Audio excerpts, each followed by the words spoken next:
Bonjour à toutes et à tous, on se retrouve aujourd'hui pour ma critique d'Atomic Blonde réalisée par David Leitch avec Charlize Theron, James McAvoy, John Goodman, Sofia Boutella et Bill Skarsgård. Je n'attendais pas spécialement grand chose de ce film à vrai dire, je le voyais plutôt comme un film d'action classique au vu des trailers que j'avais pu voir. Donc je suis allé le voir, c'est mercredi, et il se trouve que j'ai pris une sacrée claque quand même. C'est pour moi un des coups de cœur de l'été, clairement. Il y a la planète des singes, après je pense qu'il y a Atomic Blonde. Donc je vais vous expliquer mon ressenti par rapport à ce film, vous dire pourquoi j'ai tant apprécié le film en lui-même, et puis voilà, comme je fais d'habitude. Donc alors, je vous l'ai dit, c'est réalisé par David Leitch. David Leitch, il a bossé sur John Wick il y a 2-3 ans de ça. C'était un film d'action assez nerveux avec Keanu Reeves. J'avais bien apprécié, c'était vraiment sympa. Il va bosser aussi sur Deadpool 2. Donc c'est le réalisateur de Deadpool 2.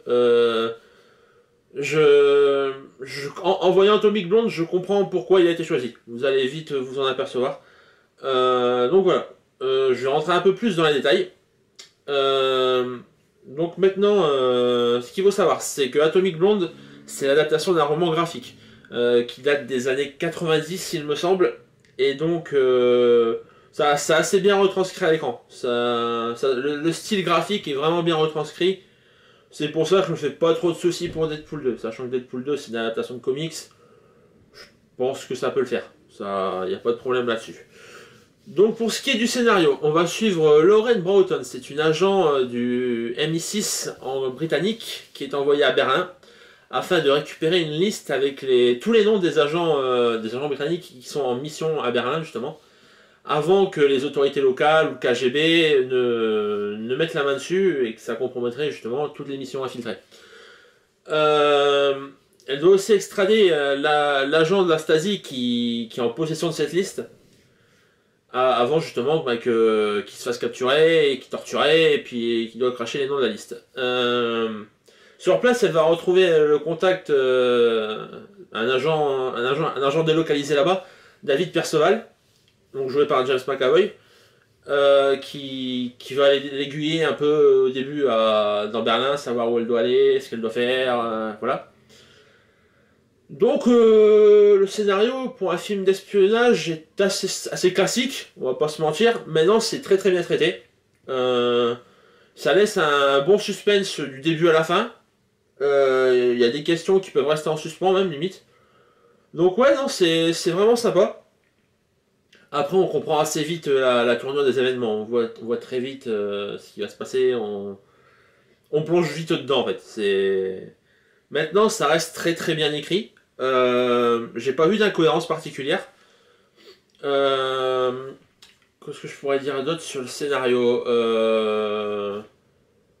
Ouais, non, c'est assez classique au final. Maintenant, comme je vous l'ai dit, il n'y a pas vraiment de détails particuliers à retenir ou à signaler.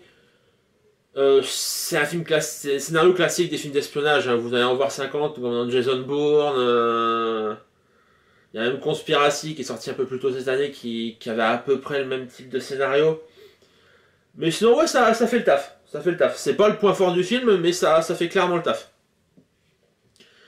Je vais passer au casting. Donc, on retrouve dans le rôle de Lauren Broughton Charlize Theron. J'aime beaucoup cette actrice. Elle a vraiment des très très bonnes performances dans ses films en général. J'avais beaucoup aimé dans Mad Max Fury Road. Le rôle de Furiosa, ça lui allait vraiment bien. Sinon, elle a joué dans quoi? Dans tout ce qui est Blanche-Neige et la Reine des Glaces et tout. J'avais beaucoup aimé sa prestation aussi. Je trouve qu'elle dégage une certaine présence, un certain charisme. Bon, elle a fait plein d'autres films. Charlize Theron, vous connaissez sa carrière. Hein, je vais pas vous le faire film par film parce que j'ai pas fini. Personnage très très intéressant, assez badass. Dans ce contexte particulier, c'est important, je trouve, parce que le film se déroule pendant la guerre froide, pendant les événements qui ont précédé la chute du mur de Berlin. Donc, on peut vite tomber dans les personnages clichés à ce niveau-là. Là, c'est pas le cas. Donc, ouais, Charlize Theron, très très bien. On retrouve aussi James McAvoy. Alors, James McAvoy. J'ai un peu de mal avec son personnage. Je trouve que c'est le personnage qui essaie de se la jouer un peu trop badass, mais justement qui n'y est pas assez. Ça se voit que c'est pas naturel en fait. Il y a un côté fake qui me dérange un petit peu. Après, il joue bien, il n'y a pas de problème. C'est l'écriture du personnage en elle-même qui va pas, pour moi. Oui, il se la joue un peu chunky, un peu punk, alors que c'est pas du tout la tasse de thé de McAvoy. Pour ceux qui ne le connaîtraient pas, McAvoy, il a joué dernièrement dans Split de Shyamalan. Il avait été très très bon là-dedans par contre. Ça, je peux vous le recommander. J'avais beaucoup apprécié Split. Plus grand public, il avait tourné dans les nouveaux X-Men. Il faisait Professeur Xavier. Donc X-Men First Class, Days of Future Past et Apocalypse. C'était déjà plus mainstream pour lui, ça lui allait un peu mieux que ce rôle d'agent infiltré à Berlin.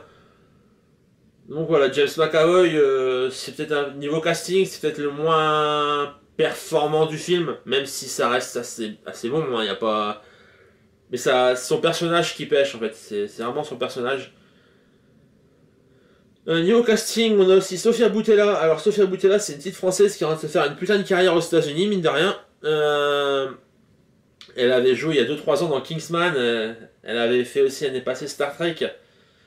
Et un peu plus tôt dans l'année, elle avait joué dans La Momie, elle tenait le rôle justement de La Momie. Et son 4e film américain, il me semble. Elle avait fait un autre truc dedans il y a longtemps, mais bon, ça, je les compte pas vraiment comme des performances d'acteurs. Donc ouais, elle commence à se faire une bonne petite carrière, et franchement, elle joue pas mal. Elle joue pas mal, ça fait plaisir de voir qu'il y a des acteurs français qui peuvent bien percer aux États-Unis dans les gros blockbusters. Et c'est mérité, parce que je trouve qu'elle a quelque chose, elle dégage une présence, elle a un certain charisme. Et il y a une bonne alchimie entre elle et Charlize Theron, je trouve, dans le film. Vous comprendrez pourquoi en voyant le film. Mais ouais, non, c'est très bien. Qu'est-ce qu'on a d'autre? On a John Goodman, bon, je vous le présente plus, hein, c'est un monstre du cinéma. Voilà, il fait encore une performance très très bonne, il n'y a rien à dire.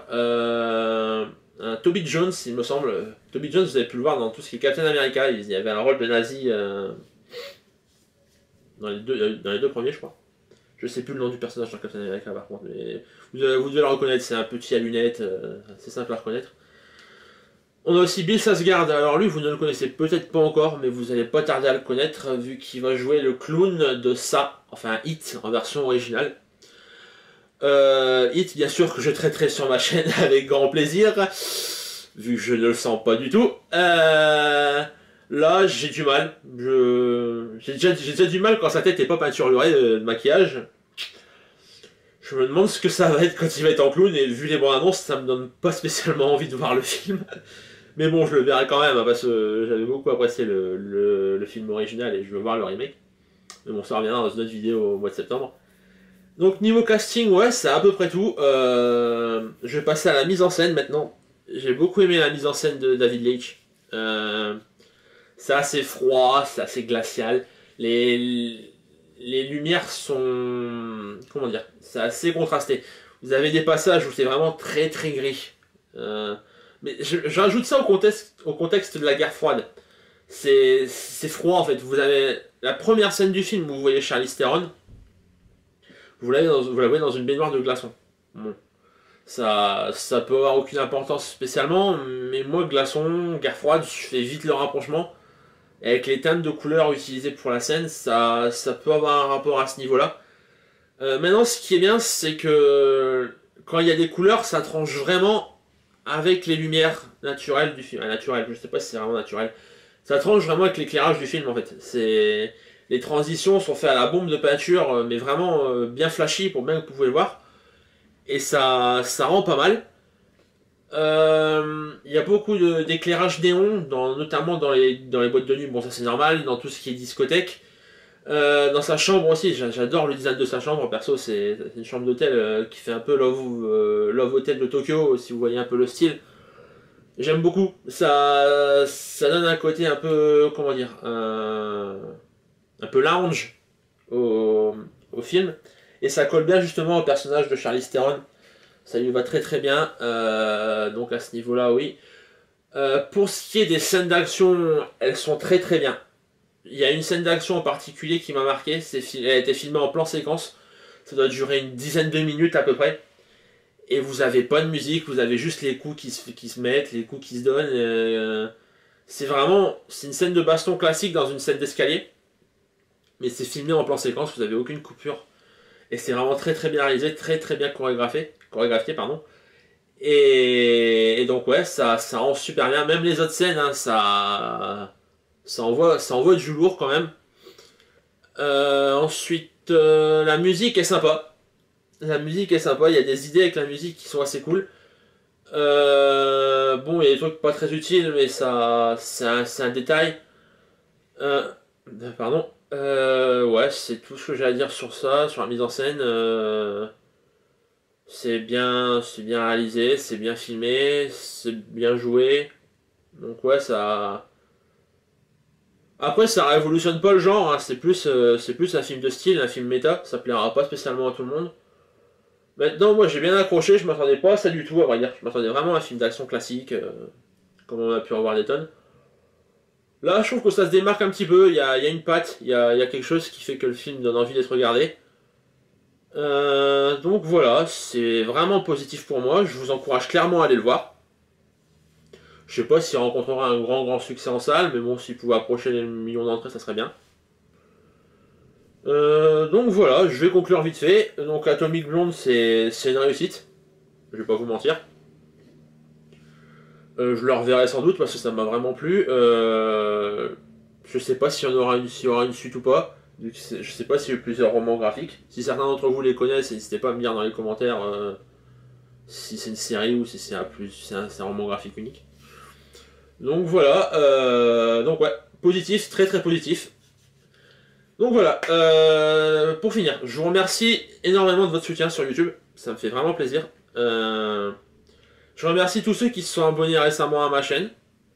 Je remercie tous ceux qui ont mis un pouce bleu à la vidéo, aux différentes vidéos. Si cette vidéo vous a plu, bien sûr, je vous encourage à mettre un pouce bleu à celle-là. Donc je vous mets, comme d'habitude, en description la page Facebook, le Twitter, le lien vers mon blog où il y a la critique écrite d'Atomic Blonde. Voilà. N'hésitez pas à liker la page Facebook, toutes les infos seront dispatchées dessus au fur et à mesure que la chaîne se développera. Pour la prochaine vidéo, je vous retrouve normalement, ce sera en début de semaine. Ça sera une vidéo un peu particulière, ce sera pas une critique ciné. Je vais faire comment je pourrais vous dire ça, ce sera une sorte de review sur un film qui est sorti il y a pas mal de temps, que vous connaissez sans doute pas. Et donc, je vais tourner ça dans début de semaine à mon avis, et je vous poste ça direct sur YouTube dès que c'est tourné, dès que c'est monté, et puis voilà. Donc je vous remercie, passez un bon week-end, une bonne journée, et je vous retrouve à plus tard pour une nouvelle vidéo sur le cinéma. Salut!